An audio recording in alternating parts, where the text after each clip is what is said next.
5 years ago versus now, who is the best AFL player at the end of the 2018 season compared to now for these three clubs? Now, I've already done this with 6 other clubs, so let's strap in. 5 years ago, at the end of 2018 for Sydney, they were in that sort of awkward, slight rebuild stage. Like, they were still good, but they were preparing for, quite an onslaught of a rebuild. Because 2016, they obviously made the grand final. 2017, they regressed, and they kept regressing. In saying that their best player then,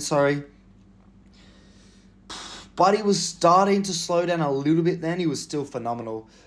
So I would still say Buddy was their best player, despite being old back then. But I understand Luke Parker. I'd understand Dane Rampy as well as a shout. Phenomenal player for them. And Josh Kennedy too was great. But Luke Parker's always been a good player. Currently, the best player for the Swans now, I think Goulden or Callum Mills I rate highly as well. For the West Coast Eagles, the best player was, I'm going to go Nick Nat-Nui or Jeremy McGovern. A lot of midfield bias here, so I don't really rate the AFL Premiership because I rate them, but why the midfield bias? I do think Yo was good, but they were much better players. Obviously, that's the year they won the Premiership. Nick Nat was injured, actually, so we're going to go with Mitch McGovern.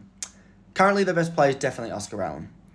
For the Dogs, their best player back then, the Bont in 2018 was great, but he wasn't the Bont now. Obviously, the best player currently is the Bont. In 2018, their best player was probably still the Bont, which is a testament to how good he is. But if you bag for any of these three clubs, who was the best player 5 years ago and now?